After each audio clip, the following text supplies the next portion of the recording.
The sun begins to crest over the Mount of Olives, casting long amber shadows across the limestone walls of Jerusalem. It is Sunday morning, the day after the Sabbath. To the casual observer, the city is simply returning to its rhythmic pulse. The heavy scent of unleavened bread wafts through the narrow alleys. Merchants unroll their mats, and the distant clatter of donkey hooves echoes against the pavement. But beneath this veneer of normalcy, the atmosphere is thick with a lingering spiritual exhaustion. Only 3 days ago, the city was the stage for a judicial murder that shook the heavens. The memory of the crucifixion of Jesus of Nazareth hangs like a shroud over the populace.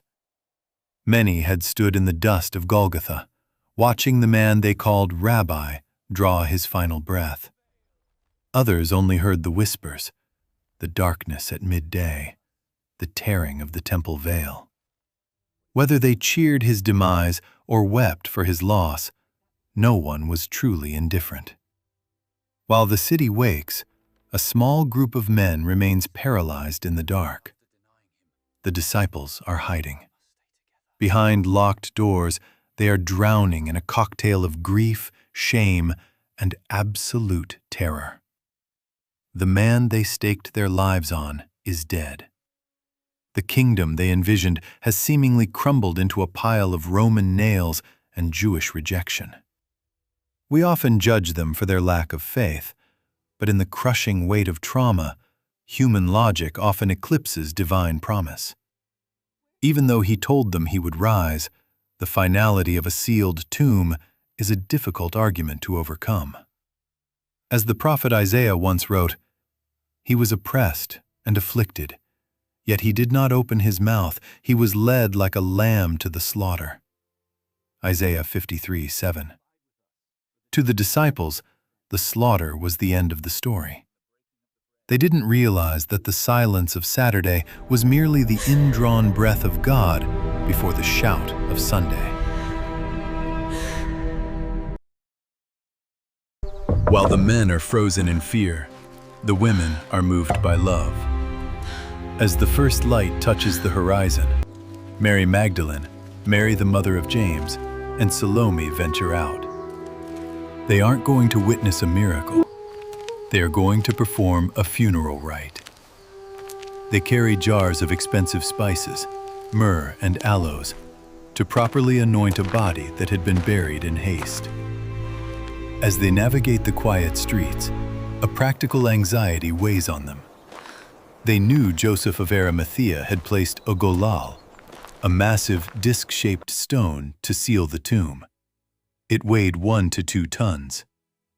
"Who will roll the stone away from the entrance of the tomb for us?" they asked one another. Mark 16:3. But as they round the corner into the garden, they stop dead in their tracks. The impossible has happened. The massive stone hasn't just been moved, it has been rolled away, thrown back as if by an invisible hand. They step into the cool, damp interior of the cave, expecting the smell of decay.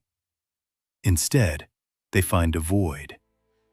The slab where the body of Jesus had been laid is empty. But it's the way it was empty that was so jarring.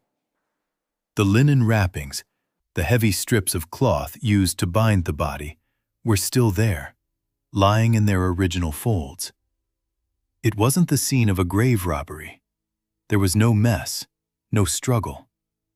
It looked as if the body had simply dematerialized, leaving the shell of the burial clothes behind. It is a profound historical irony that the first witnesses to the central event of the Christian faith were women. In the 1st century, the testimony of a woman was not legally valid in a Jewish court of law. If you were inventing a religion in 33 AD, you would never choose women as your primary witnesses. This detail lends an undeniable ring of truth to the gospel accounts. God wasn't looking for legal experts. He was looking for faithful hearts. In the midst of their shock, The dim light of the tomb is suddenly overwhelmed by a celestial radiance. Two men, in clothes that gleam like lightning, appear before them. The women fall to the ground, trembling in a mix of awe and terror. Then, the silence is broken by the greatest sentence ever uttered in the human tongue. "Why do you look for the living among the dead? He is not here.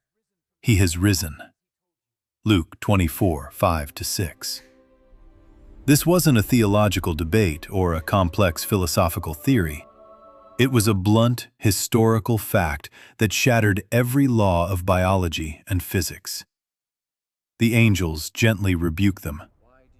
"Remember how he told you, while he was still with you in Galilee, the Son of Man must be delivered over to the hands of sinners, be crucified, and on the third day be raised again." Luke 24, 6-7. The women don't burst into a hymn of praise immediately. The Bible tells us they fled from the tomb, trembling and bewildered. The human mind has no category for resurrection. We understand death. We understand grief. But a dead man walking out of a sealed grave? It was too much to process. Yet, driven by a desperate, flickering hope, they ran toward the city to find the 11. The women's report is met with skepticism. To the grieving disciples, it sounds like idle tales. However, something in Mary Magdalene's voice strikes a chord in Peter and John. They break into a sprint. John, being younger and faster, reaches the tomb first. He stoops down, looks into the dark cave, and sees the linen strips. He hesitates at the threshold. Peter, true to his impulsive nature, arrives huffing and puffing and charges straight inside. What they see confirms the women's story, but adds a layer of eerie precision. He saw the strips of linen lying there, as well as the cloth that had been wrapped around Jesus' head. The cloth was still lying in its place, separate from the linen. John 26:2-7. If grave robbers had taken the body, they would have taken the clothes too, or at least left a mess. If the authorities had moved the body, why leave the expensive linens? The orderliness of the scene suggested a deliberate, sovereign act. John looks at the empty space, looks at the folded headcloth, and the text says, he saw and believed. He didn't have all the answers yet, but he knew the tomb was no longer a prison. After the men leave, Mary Magdalene remains. She is the picture of brokenness. While the others saw a mystery, she only felt a loss. She stands outside the tomb weeping, convinced that someone has stolen her Lord's body. She turns around and sees a figure standing in the morning mist. Through her tears, her eyes fail her. She assumes he is the gardener. The man speaks. "Woman, why are you crying? Why are you weeping? Who is it you are looking Who for?" do you seek? Desperate, she pleads. "Sir, if you have carried him away, tell me where you have put him, and I will get him." Then the stranger says one word. Mary. In the inflection of her name, the scales fall from her eyes. It is the voice that had cast out her demons. It is the voice that had taught her about the Father. "Rabboni!" "Teacher," she cries out. This is the heartbeat of the gospel. Faith isn't just about examining an empty tomb or analyzing burial cloths. It is about a personal encounter with a living person. Jesus didn't just rise for humanity in a general sense. He rose for Mary, for Peter, and for you. Later that afternoon, two disciples are walking away from Jerusalem toward a village called Emmaus. Their shoulders are slumped. The conversation is heavy. They represent the what could have been of the faith. A stranger joins them and asks why they are so downcast. They look at him as if he's the only person in Israel who doesn't watch the news. They explain the tragedy of Jesus, how they hoped he was the one to redeem Israel, but the cross ended that dream. Then the stranger takes over the conversation. Starting with Moses and all the prophets, he explains how the Messiah had to suffer these things to enter his glory. He conducts the greatest Bible study in history, weaving together centuries of prophecy into a single tapestry of redemption. As they reach Emmaus, they invite him for dinner. It is only when he takes the bread, blesses it, breaks it, and gives it to them that their eyes are opened. They recognize the scars. They recognize the gesture. And in an instant, he vanishes. They look at each other, hearts racing, and say, "Were not our hearts burning within us while he talked with us on the road and opened the scriptures to us?" Luke 24:32. They realize that the physical presence of Jesus is now intrinsically linked to the Word of God.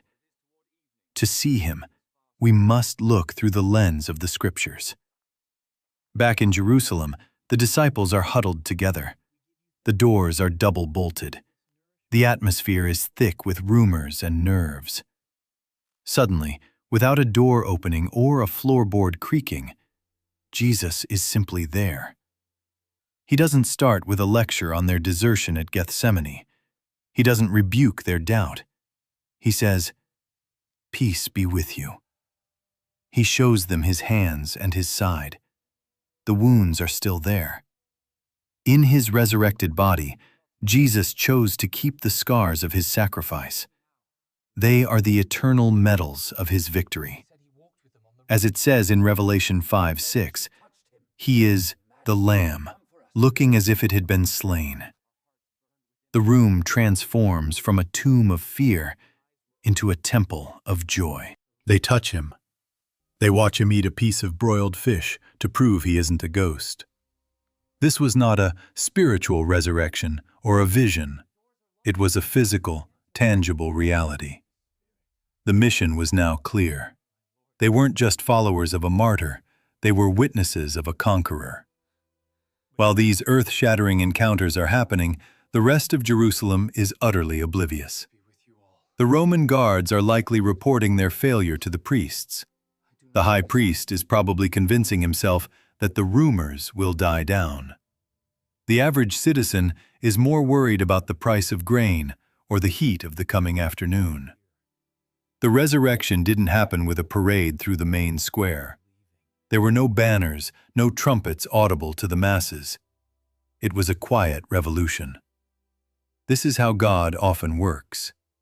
While the world looks for the loud, the flashy, and the political, God is moving in the still, small voice.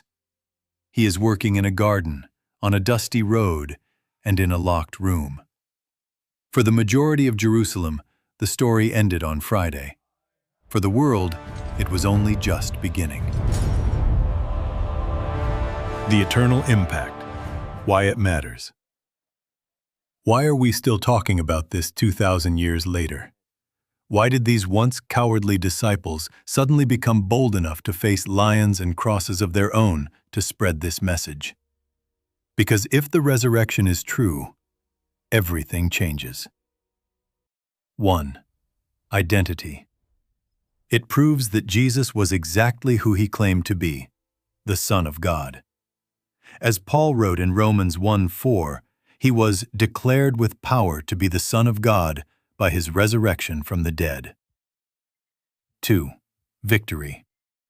It proves that the check Jesus wrote on the cross for our sins was cleared by the bank of heaven. The debt is paid. 3. Hope. It means death is no longer the period at the end of the sentence of life. It is merely a comma. The resurrection of Jesus is the first fruits. It is the promise that because he lives, we shall live also. As the sun sets on that first Easter Sunday, the world looks the same on the outside, but it is fundamentally different on the inside. The sting of death has been removed. The grave has been robbed of its power. The question for us today isn't just, Do you believe this happened? The question is, have you met the one who is risen? Because the tomb is still empty, and his invitation is still open. Death has been swallowed up in victory. Where, O death, is your victory? Where, O death, is your sting? 1 Corinthians 15, 54-55.